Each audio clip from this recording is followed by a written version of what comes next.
I'm going to give you a quick introduction here. So capstones are something new, relatively new in our curriculum. They serve a very important purpose in our curriculum for two things. One is to integrate the coursework that you've already taken, and then finally to integrate that knowledge and those skills and apply it to a practical problem. Okay, so those are the two goals. Undoubtedly in your classes you're probably hearing not only in the law class about law, but about management and economics, and the same is true about other courses. But the capstone is the formal place where you get to do that all in one place, all at one time. So it integrates the coursework. And then obviously being a master's degree, it's more than just understanding theory and being able to regurgitate facts. It's applying that knowledge to a practical problem. And after all, this is a professional degree, so that's going on in the classroom with practical exercises. But again, with the capstone course, we do this in a more formal way. So this is your chance to really apply those skills. It's a bridge, effectively, to moving on in your career. And in my experience, I also went through a capstone. It could be a very important part of and a memorable part of your education here. I know that when I worked on these kinds of projects, you work together very much, except if you're doing the individual research paper, but even there, they're working together. So it could be a very rewarding experience itself. So take the time to do a good job. It will be a good opportunity to practice those skills, and it will also be an important milestone that you can carry with you. This is a report or policy paper that I've come up with. So enjoy it, look forward to it. Think of it as really the culmination of your experience here, which is why it's a requirement to take that when you're about to graduate, right? So. Hi, my name is Bill Tschirhart. I'm teaching the capstone course on strategic budgeting and financial management. As Professor Landsbergen explained, this is an integrative course. So you've learned tools, and those are good and those are essential. Learning tools is about what and how, but now we want to integrate those and talk about strategy, which is more about why and when. This is a course, although it has the terms budgeting and financial management, which I know excites some people and gives others the chills. This is meant, if you are a financially oriented person, this is probably extremely important to your successful rounding out of your education. But in fact, the course is pitched to be valuable to both people who have a financial background and want to go into some sort of financial-based field, as well as people that are generalists or more interested in other areas. Because no matter what you do, you're going to be dealing with finances and financial people. So this is designed to appeal to both. The course is broken down into three streams. What I'll talk about are the goals of the course, what the class is like and what the expectations are, and then hopefully what I bring to the course. In terms of the goals, it's as I mentioned, it's an integrative course, and there are three streams that we follow kind of in sequence as the semester goes on. The first one is tying budgeting to strategy and strategic planning, which you would think would be obvious, but in fact most organizations do it very poorly. So this is an opportunity to find out how to do it an appropriate way for your organization. And when I say organization, I'll mention this just a little bit more. This course is aimed not only at people that might work in government agencies, big ones or small ones, but also nonprofits, where more and more of you are going to end up. Some in big nonprofits, some in small ones. So all that's part of the course as well. So the first stream is integrating budgeting and strategic planning. The second stream talks about financial management. These are the kinds of things that happens after the budget's passed. And it's stuff most non-financial people find boring, like accounting, internal audit, capital planning, and that type of thing.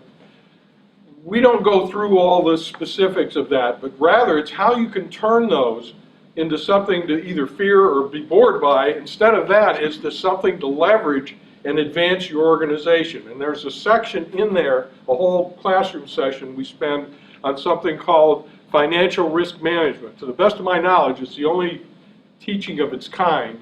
There are risk management things, but there are no pulling of risk management to finances in a strategic sense that I'm aware of. So it's kind of a unique opportunity to experience that. The third stream then gets a little more broader and then integrates all this stuff.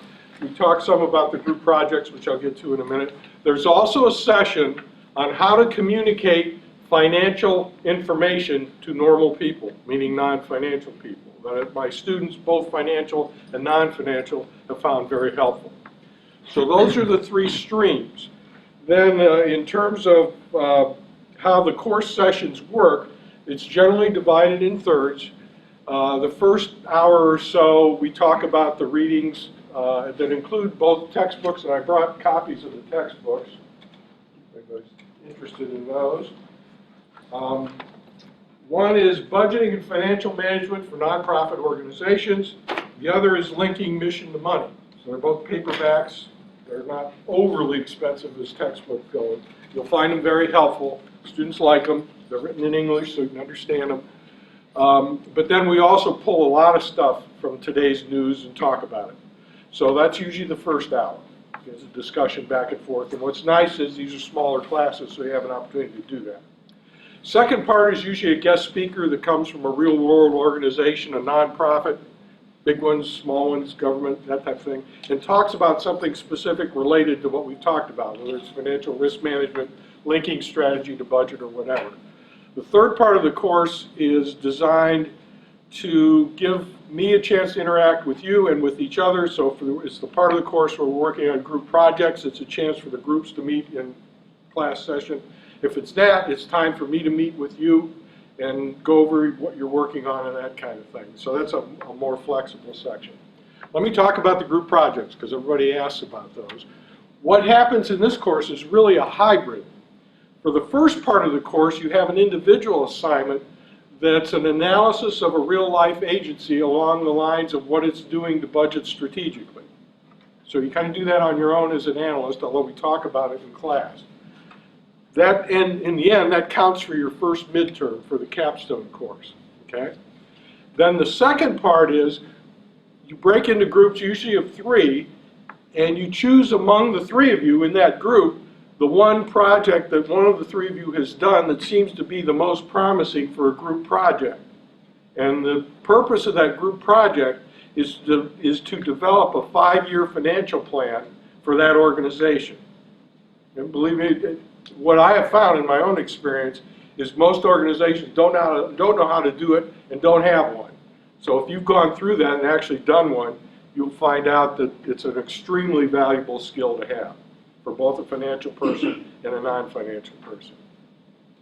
The group project counts as the final. There's also a more conventional midterm thrown in there. The group project, the single project counts for 30% of your grade, the group project 30%, the other midterm 20%, class participation 10%, and you get 2 short assignments which are to write a 1-page analysis of something either for someone like a mayor or a legislator. Is to get you in the habit of communicating very quickly to elected officials. The other thing I'll mention then is what I bring to the course. When you get to my age, you are no longer the gazelle I used to be when I was younger in the outfield, but I've got a lot of experience as the trade-off. So I spent, shortly after I graduated from here, many, many years ago, spent time as the chief aide to the head of the Senate Finance Committee for the state of Ohio, worked 4 years for him. Then I worked 4.5 years in the state of Ohio Office of Budget and Management. For the last 2.5 years as the director. So I had a cabinet position, also worked for the legislature in budget and financially related stuff. Did some other stuff, came to Ohio State. For 10 years, I was the chief financial officer of the single largest campus in the country. And believe me, you deal with a lot of different things if you're the chief financial officer for Ohio State. After I was here 10 years, they also assigned the business side of operations to me. So I got purchasing, accounting, public safety, physical facilities, a bunch of interesting stuff to manage and do the budget at the same time. And I wasn't real excited when I got that, but it ended up being a real learning experience. I learned a lot from it about how to integrate some of this stuff and make it work. The other thing, though, so I've had experience in both government and non-government entity in terms of the university, which is a very big entity. but also mainly as part of my university experience, I've ended up sitting on probably 15 different nonprofit boards for one time or another. And I've learned a lot from that and bring a lot of that experience in. So it's a pretty broad level of experience that I hope to share to you. I also try to bring out, because I find in my class, there are a lot of students that are working in various places that have interesting experiences of their own. So we bring that all together. So it's an exciting opportunity for both financial and non-financial people. If you're interested, I encourage you to sign.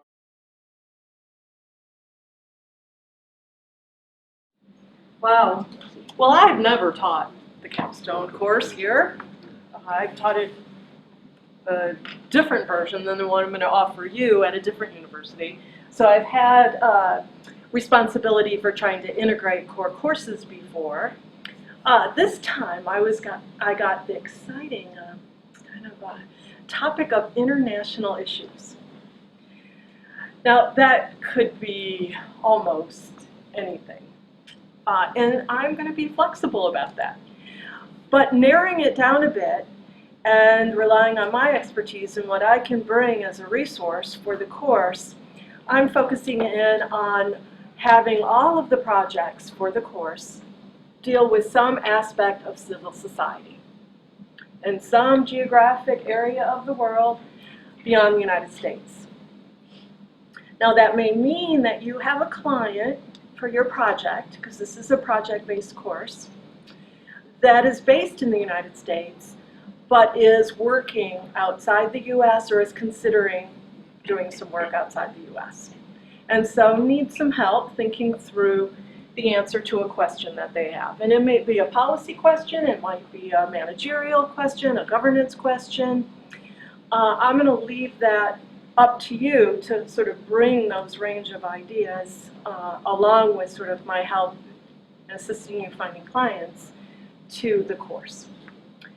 I have a draft syllabus here. I don't have enough for everyone in the room, but I'm sure some of you are not all that interested in civil society or international when you've got at least one great other offer here, on the table. So, we'll see what we can do. But if you have any interest in wanting to look over the draft syllabus, here it is. The hope is that you leave this course with, again, that integration of what you've picked up from your core courses, also perhaps some of your elective courses. And what we're adding on for this course is an understanding of international context. So everyone in the course will be exposed to the other students in the course special focus area, geographic area. In addition, what we'll do is we'll run through the civil society scope, sort of the environment, what's happening there, legal, economic, social factors affecting civil society in a variety of regions of the world. Sub-Saharan Africa, Latin America, post-communist Europe. You can see a bit of that in the syllabus if you take a look at it. This book here, which I can pass around if anyone's interested or just leave it on the table, but we're going to be using this as a common set of readings for us, and it covers those different areas of the world, as well as different forms of civil society. So I don't want to say that all your projects have to do with a nonprofit organization, though I see a lot of familiar faces in the room. You guys know I love nonprofits, and that's my thing. But there are other aspects of civil society that might be of interest to you. More grassroots organizing aspects. There's, gosh, a whole sort of variety of types of civil society activity that is relevant to your experience here at the Glenn College and perhaps some of your career goals. So I don't want to limit us to just say these have to be NGOs, often called civil society organizations, formally established organizations. You can go beyond that. So you're going to get exposure to these different international areas as well as what you choose for yourself to focus on, either alone or in a group. I don't know, do I have time to go into more? Do you want to move on to the other Yeah, maybe folks? a couple of minutes. Okay. So for the project, You can work alone or with a group. I actually have some projects that some folks have brought to me. You're not required as a group to use any of mine or as an individual. If you have your own, that's great. So you have that. That's a major portion of the course.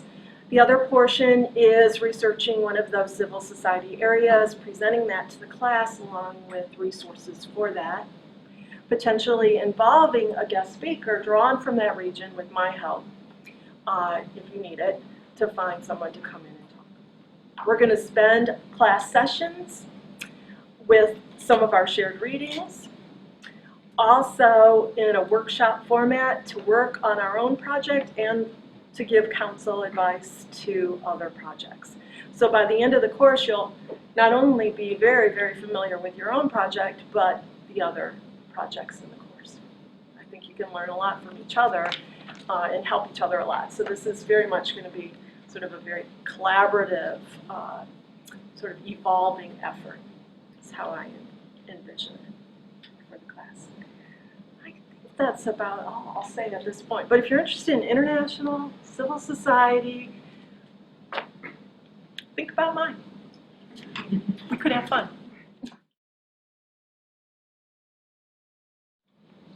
Hi, I'm Stéphane Lavertu. I guess I'll give you some background on me.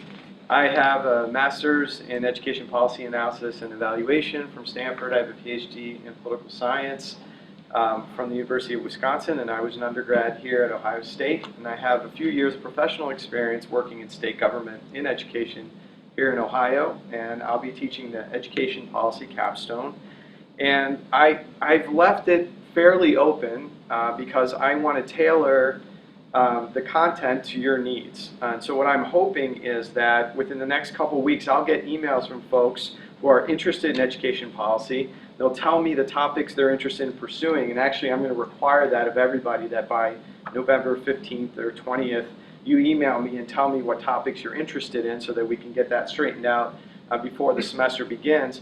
And then I'm really going to focus on that integration you talked about. Every single thing you learned over the past couple of years, I'd like to reinforce in the context of education, in the context of making sure that you know the important problems, the important policy debates, and the methods that are used to analyze policy in education. So the class is really going to emphasize policy analysis in a really broad sense. So it could be very strict policy analytic work where you identify a problem, maybe even a client, and if you need to identify a client, I can help you do that. There's plenty of people at Ohio Department of Education, for instance, that would probably be happy to have your free labor. We can do that. So you'd identify a problem, you look at how alternatives stack up next to one another, maybe offer a recommendation. You'd have to work closely with the client if you chose a client to make sure that the problem is defined properly and that you're meeting their needs and that sort of thing. But it can be policy analysis in a broader sense, in the sense that people might just call policy or program evaluation. And if you're interested in that kind of work with a client, again, there might be an opportunity to do that. I have some former students right now doing some of that work, again, at the Ohio Department of Education and some locally, Columbus City Schools. So that's possible. And then it could be more general policy research, like a white paper, where you're actually analyzing data and trying to answer questions and contribute to research literatures. And I'd be happy to point you in the right direction of where you might find data and what kind of methods you might use. So after I get a sense for what people want to do in terms of their substantive interests, I'll orient the course towards making sure that we provide the adequate background on each of those research topics. And also, I'll orient the course to emphasize what policy analysis should look like in each of those different contexts I mentioned. I think that one of the most important things is that you can present yourself well on paper. That product is sort of the culmination of what they're doing here, but it's also a writing sample for you when you're looking for a job. And if you don't write well, you don't come across well. And writing a nice, tight, crisp, concise, coherent, cogent policy analysis is the best way to show you're capable and can contribute to an organization. So I know I'm leaving it open, but that's what I'm going to do. Given the coursework you've taken, it appears, and I'm not sure if this is right, that it was a little light on policy analysis and what that might look like. I'm really going to emphasize that in the first few weeks, what it means, what different analyses look like, and I'm going to give you a sample for the first few weeks of prominent analyses done in education. It could be for internal audiences within an organization or for advocacy, more general audiences, and you're going to critique them like crazy, right? We're going to tear them apart so that you know exactly what I'm going to do to your papers and what other people are going to do to your papers. And finally, it can be group or individual assignments. I have no idea how this is going to shake out, but I don't have preferences along those lines either. So you'll be writing some memos, critiquing policy analyses. I'll be giving you background and helping you find resources for whatever topics interest you. I'll require that you subscribe to 3 different blogs that I subscribe to keep on top of local, state, and national issues with education policy. If you're interested in international, that's fine as well. But we're going to make sure that you can speak intelligently, especially if you're interviewing for a job in this field, and know what not to say with certain employers who have biases in one direction or another.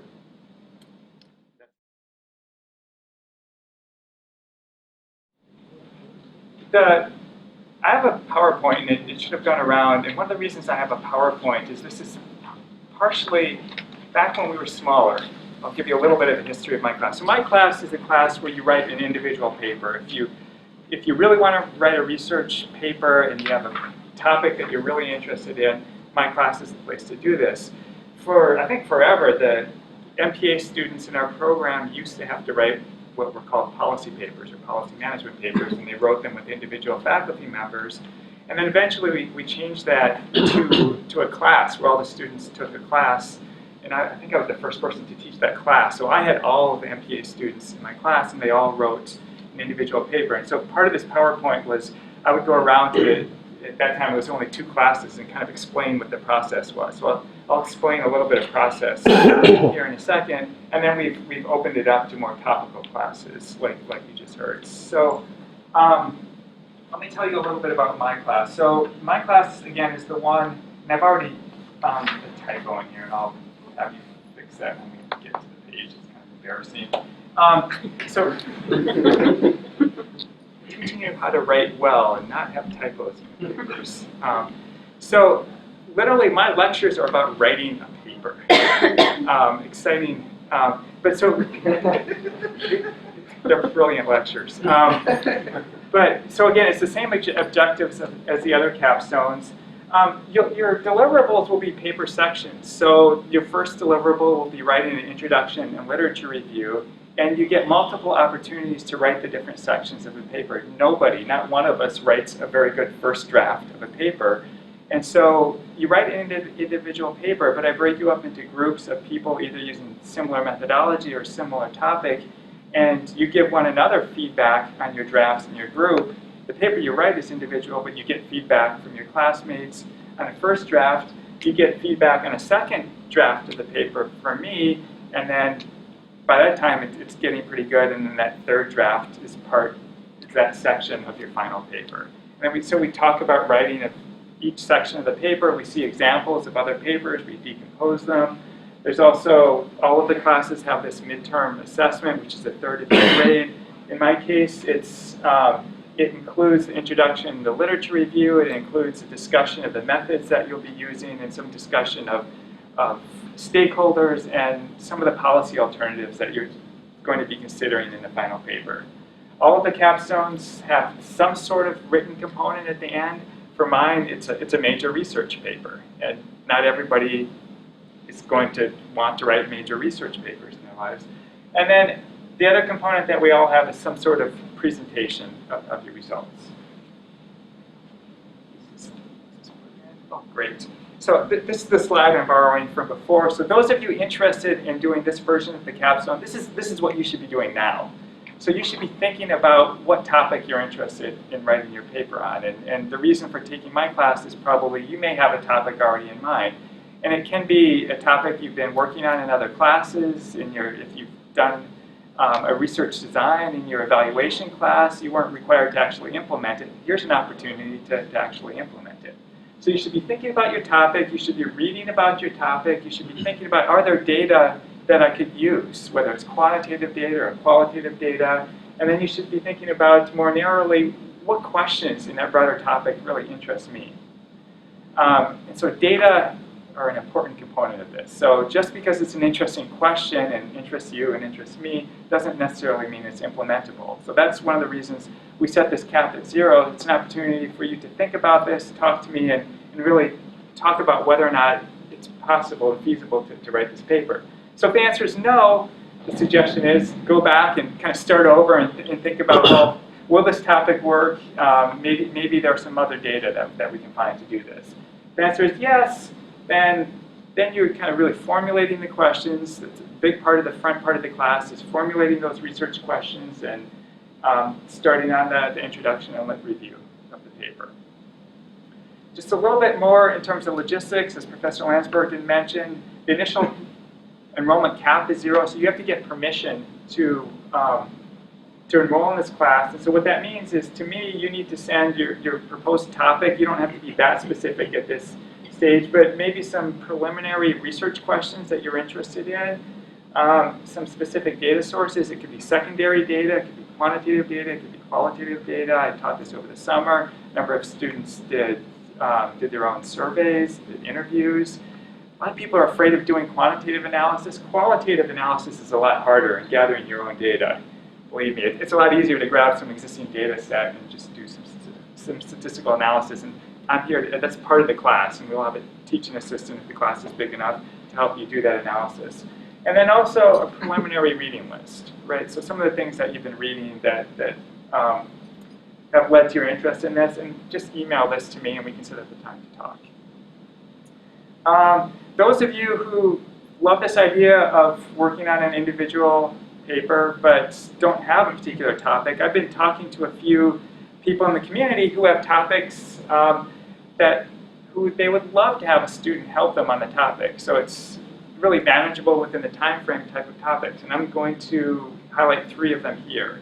And in particular, if any of these interest you, let me know. I can talk to you a little bit more about what I know about them, and I can put you in touch with the people. Here's my typo. I'm missing a C here in Representative Marcy Capter's name. But I caught it. So she is very interested in putting together a pilot program and some pilot legislation looking at the issue of student debt, something none of you probably care about at all, right? And thinking about how to possibly turn that into home equity for first-time home buyers. And she has sort of 5 different policy proposals already, and she wants some help student researching these ideas and coming up with a policy, coming up with a pilot program that comes out of one of her ideas or maybe one of your own ideas. I can tell you a little bit more about that, and if you're really interested, I can put you in touch with her office. Another very different type of topic, the Ohio Environmental Council is very interested in having a student help them sort of with their strategic planning process, and they want somebody to do an environmental scan, which is basically they want to get a sense of where their organization fits in with other similar organizations, find out where there's duplication, where there are gaps, where they can really make a mark, and also do some research to help them thinking about where to go forward. And the one twist on this one is they need somebody to start soon. They're thinking about having their final product around December, January, which is okay for this timeline. It's great because this final product will be part of the research paper that you would write for me. Representative Capter's office, also, you would need to get started before the spring semester starts. And then finally, there's an office on campus called the P12 Initiative. This is pre-K through 12, and it's an initiative looking at kind of students' progress through the educational system. And they're looking for somebody to do some research on a project looking at the issue of students in the foster care system and funding that might be available for them to go to college and thinking about ways of taking advantage of that. There's been some recent changes in legislation And I know a little bit about this, and I can put you in touch with somebody who knows a lot more about it. So again, if any of these are of interest to you, let me know soon, and I can put you in touch with the right people. And then finally, the last thing I want to mention, and you should all have the handout, we now have a Carmen page, which is a self-enrollment Carmen page.